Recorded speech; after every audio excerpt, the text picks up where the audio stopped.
Okay, welcome to the Tech Entrepreneurs Nebraska podcast. I'm Shauna Dorsey with the Exarban Foundation, and today representing the Nebraska Tech Collaborative. I always have to remember to slow down when I'm speaking. I'm like, I know it's 10 minutes, but I don't have to rush. Today I'm here with... Oh, I'm Ken Versaw. Sorry, I do have to rush. Sorry. I'm Ken Versaw, organizer of Nebraska.Code. Yeah, thank you so much for being here. So Ken and I've run into you over the years. One of the times I really distinctly remember was, I think it was in Grand Island. There was this Skills USA event. Yeah, I think it was Kearney. Was it Kearney? I think it was Kearney. Yeah, okay. I was thinking about that on the way down here. Yeah, I was like, we spent a lot of time just chit-chatting that day. Yes. But just love that first tell me how it started, because I know a little bit about Nebraska.Code, but I just love that it's so grassroots, longstanding. So anyway. Okay. Yeah. Well, I'm going to talk about Nebraska.Code, but I want to give a story of when I met you in Kearney. Okay. And when I was like Sean is amazing. Uh-huh. So you were doing the keynote. I had a session, but you asked me if you could show me a little bit of the keynote. You're like, I'm going to give this keynote. Can I just kind of go over with you? And hi, nice to meet you. Can I share this keynote? That sounds about right. Yeah. And I was like, sure. And so we started watching. The first thing you said was, I have this video. It's about, you said, I have this video. This will burn about 5 minutes. And I just started dying. I just started dying laughing. I thought that was really, really funny that you were putting it in those terms. But unfortunately, I didn't get to see your keynote. I'm sure it was amazing. Let's see. Yeah, Nebraska.Code. So Nebraska.Code started, I think it was 2012. We started as Nebraska.Code Camp. Mm-hmm. Back then, code camps were kind of all the rage. It was a free event on a Saturday. Just spectacular attendance. We were blown away. So we did it again the next year and the next year. Then we sort of started realizing that there was this whole group of people that we couldn't reach having it on Saturday, mm-hmm. right? Because most software engineers or people working in the tech industry, a Saturday, it's that's my day to spend time with my family. We kind of had that realization that if we have it during the week, we could have it, number one, we could have it multiple days, and we could reach a bigger audience. So we ended up moving away from being Nebraska.Code Camp to being Nebraska.Code. We moved it so it's Wednesday, Thursday, and Friday. And it's just been growing and building ever since. It's been a great time. Yeah, that's awesome. So going on 13 years, and I'm on Facebook, barely, but what I do see is the speaker lineup, and you have such a great diversity of speakers from a variety of disciplines, backgrounds in tech. So can you talk to us about, or to me, why am I saying us, me and you here, about how you're finding these folks and just, that whole process? Yeah. So I'm a speaker myself. So mm-hmm. I travel around. I speak at a lot of different conferences, and that's really how I meet people. I just last year I spoke in Orlando, Atlanta, Denver a couple times. And so when you're at these different places, speakers get together, we kind of huddle in rooms and talk and go out and socialize afterwards. So I meet a lot of speakers that way. It's just kind of over the years, mm-hmm. You meet somebody, then you meet their friends, then you meet their friends, Right. So yeah, that's kind of how I've met all of our speakers. That's awesome. So you're kind of handpicking your lineup, or do they submit proposals, or how does that part work? Yeah. Yep. So, So we have a call for papers or call mm-hmm. for presenters. And so it goes out. So actually there's a lot of speakers that we get that I've never met, and sometimes I'm like, well, how did this person hear about Nebraska.Code? This is mm-hmm. amazing. We're going to get this, this year we have a lead solution architect from AWS, coming in to speak about, Amazon's, innovation engine, how Amazon innovates. And, she's doing a keynote, and I'm just so looking forward to it. But then it's also how did she hear about Nebraska.Code? Mm-hmm. This is amazing. So, we put it out there. A lot of our speakers, they share it on their network, yep. our call for presenters. And so it just goes everywhere. That's really good. And I think, COVID was a tricky time. And I know you brought up a point before this about the importance of in-person community building, which I love. We'll chat about that. Yeah. But with that, we have some folks who maybe live in the area, work for AWS, so they're able to help expand Nebraska's connections, if you will, that way a little bit too, maybe.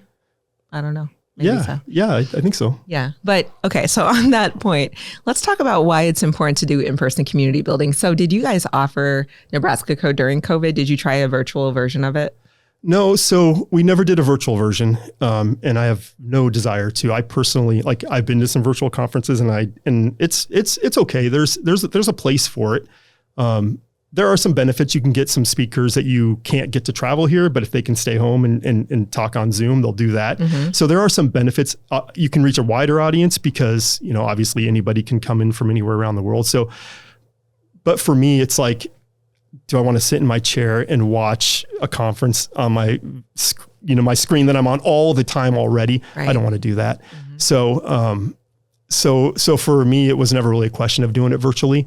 We get asked a lot, like, are you going to record the sessions and offer them? We don't do that. No, you got to be here. We don't really have any plans to do that, to offer the sessions, like record them and offer them. So yeah, it's in person. So over COVID, so we actually had to miss 1 year because of COVID. We were one of the lucky ones though, where, so we missed 2020, obviously. 2021, so we're kind of in the summer, and there was, I don't know if you remember this or not, but there was like that one little 3-month period where the vaccines came out and like the numbers dropped, and we had about 3 months where they let people get together. So, and our conference fell right in that time. Okay. And so we were able to have it in 21. And then everybody had to go home again. And then 22, by the time 22 came around, you were able to have it again. So yeah, so we did miss 1 year because of COVID, but other than that, we've been in person every year. That's amazing. And I totally understand it, having run, our first event or bigger for Nebraska Tech Collaborative was the Women in Tech Summit, which you attended and supported, and thank you for that. But I just agree that I don't think that experience would have been the same, especially for the people that I think really miss out are the early career individuals who don't really have the networks yet. And so when they can't meet in person and, ask you about, what do you do? I heard you in that session, that sort of thing, you do miss out a lot. For sure. Like you're talking about, just that networking, building your network, being able to approach a speaker afterwards, shake their hand, and then ask them specific questions. Right. So a lot of the sessions that we have, and how it's a little different than, like, if you might go on YouTube and like, oh, I want to see how to, do this in Python. You can go figure that out on YouTube. But what you're going to get is somebody who's like done it, and said like, okay, this was our experience with it. Right. And then you can approach them afterwards and ask like, well, I'm facing this, and this, and they can give you some like real hands-on advice that you just don't get any other way. So there's a couple different, just huge advantages to meet in person. That's great. Okay. So tell us about your career path starting at that 2001 to today. Yeah. So I actually started in network administration at a community college. But I quickly realized that program was the right direction for me. In my very first class I had, the professor, he told me something that stuck with me this whole time, which is like, if you don't love continual learning, then this is not the right career path for you. This is our first class. You probably need to drop the program, go into dentistry or something like that. In dentistry, you learn to drill a cavity, you drill 100,000 cavities, then you retire. If that's what you want to do, this is not the right career for you. Every 5 years, technology changes. If you don't like learning new things, then you need to find something else to do. Now, of course, when you say every 5 years, technology changes, I know a lot of people in technology right now are going every 5 years. Right. There's new frameworks every 6 months. AI's, has new abilities every 3 months. But that's something that really drew me to it. I absolutely loved the fact that I was going to have to stay on my toes. I was going to have to constantly swim, feel like I was drowning, trying to stay ahead.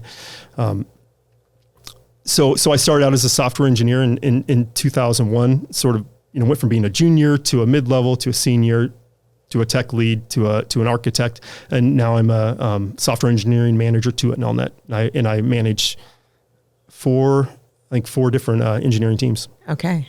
So how many total engineers are we talking? Ballpark?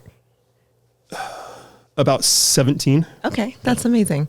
Yeah, so Brandy Luna is on our executive committee for the NTC. She's a great partner, so I just love working with Nelna. Danielle Egger was part of the Women in Tech Summit. So, yeah, she's great. Yeah, just you guys have a great team over there.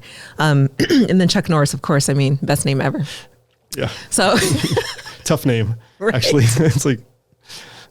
Right. So speaking of AI, one of the things that I'll hear from current students and the news and all the things that we're seeing is that, it's shifting the landscape for tech jobs, specifically on the software engineering front.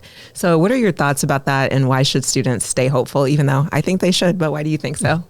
Yeah, so AI is very interesting. I have a lot of thoughts on AI, obviously, like everybody does. But I would say if you're a graduate, or if you're a graduate coming up, you need to just embrace AI. Embrace. There are a lot of senior engineers right now that I talk to that their opinion is that AI is terrible. It can't write good code and all this stuff, which in some ways is true. If you're a senior engineer, you might not get, at this point, you might not get the same sort of productivity increase that a junior would, right? So using AI, if you get very familiar with it, if it becomes a tool that you're excellent with, that's going to take you a long way in your career, right? So I would say there's these sort of rumors out there that they're going to start laying off engineers and because people get more productive. But in the history of sort of human invention, as somebody gets more productive, they hire more, right? So it kind of brings the cost of an engineer down when they can do more. So I think we're gonna see that with AI too. Yeah, I love that, and I think just that notion, or the mindset of be an adopter, adopt it, engage with it. It is not going away. It is becoming a part. It's just integrated into many of our businesses, even the nonprofit space, which I'm in. Yeah. I use it every day. It's like really my kind of sidekick to get a lot of things done. So I love that idea. Just embrace it. Yeah. Well, and it can do the stuff that you don't love to do. Like that's the great thing about it. Like write unit tests. It can write some unit tests. No one likes to write unit tests, but we have to do it. So, one thing that I think is kind of funny about AI right now. So we've been having sessions at Nebraska.Code since 2019 on AI, right? It's been a hot topic in the software engineering world. AI has been, and it seems like about a year ago it became a hot topic in the CEO circles. Yep. And now we have executives coming to us saying, "Hey, did you hear about this thing called AI? Why aren't you using it?" Which kind of feels like when your 13-year-old child comes up to you and says, "Hey, did you hear about this new band? It's called Nirvana. They've got great music." You're like, "Yeah, no, we've been talking about Nirvana for a while. I've heard Nirvana." But it's really interesting to me how, at one time I kind of thought AI was going to kind of stay in our software engineering community, and it kind of leaked out, and now everybody's embracing it, and everybody's using it for so many different things. So it's very exciting. Yeah. Awesome. So stay excited, kids. Don't be discouraged, but embrace it is the short version of this, right? Embrace it. Yeah. Got it. Okay. So Nebraska.Code is coming up on July 23rd through the 25th, and the Cornhusker Marriott in Lincoln, Nebraska. Awesome. Great hotel, by the way. So what a great venue. Yeah. Perfect. Okay, cool. Well, I'm going to figure out how to get there. I'm like, am I going to be back from vacation? Yes, I will. So I will be there at one point during the event, but thanks again for just continuing to put in work. And I know you have a strong coordinating team. If you would love to give a shout out to them, like folks who help put it together. Yeah, we've got a lot of great volunteers that show up and help the day of. My wife Lois helps out with a lot of the legwork ahead of time. We've had some help with this year, especially. Art Doler, he helped pick sessions along with Agile Link, which is a meetup, Agile meetup in Nebraska. They always help us organize the Agile track. We have a whole track just dedicated to Agile project management. So they always help us with that. Courtney Heitman, she was another somebody who helped us go through. We had 400 submissions this year for topics, so we need a lot of help, kind of narrowing that down to the 80 that we chose. That's amazing. So just really quick, and I know we're probably into the 20-minute point at this point, but what are the tracks this year? Yeah, so we have a dedicated track to Agile development. We've got like a front-end development, so JavaScript, all that, and CSS, all that stuff. Emerging technology, so that's AI, neural networks, all that fun stuff. DevOps, so Kubernetes, Docker, all those, AWS, cloud computing, and then usually we have like a whole track that just kind of C# and that kind of development. Awesome.